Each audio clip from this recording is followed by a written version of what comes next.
ये जो फोटो आप देख रहे हैं ये है सचिन कुमार राम, जिन्होंने मैट्रिक परीक्षा 2025 में 488 अंक ला करके बिहार में दूसरा स्थान प्राप्त किए हैं और तहलका मचा दिए हैं। सचिन के पिता मजदूरी करते हैं, वहीं उनकी मां जो है बीड़ी बना करके परिवार का पालन पोषण कर रहे हैं।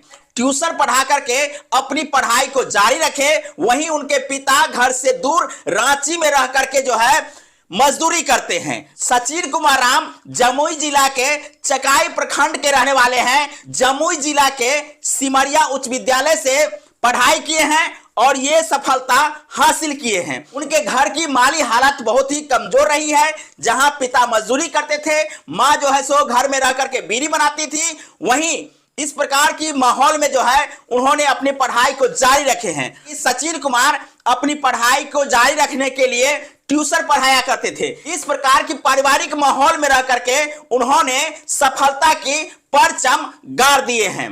बता दें कि दूसरा स्थान बिहार में प्राप्त किए हैं, जहां सचिन को ढेर सारी बधाइयां मिल रही है। वहीं आपको बता दें कि सचिन आगे पढ़ करके डॉक्टर बनने का सपना देख रहे हैं, जैसा कि उन्होंने इंटरव्यू में कहा है। दोस्तों, आप लोग इस वीडियो को ज्यादा से ज्यादा शेयर कीजिए, क्योंकि जिस परिस्थिति में, जिस माहौल में उन्होंने इस सफलता को प्राप्त किए हैं, ये बहुत ही प्रेरणादायक है। बाकी आप लोग कमेंट करके बताइए कि सचिन की इस सफलता को लेकर के क्या कहना चाहते हैं।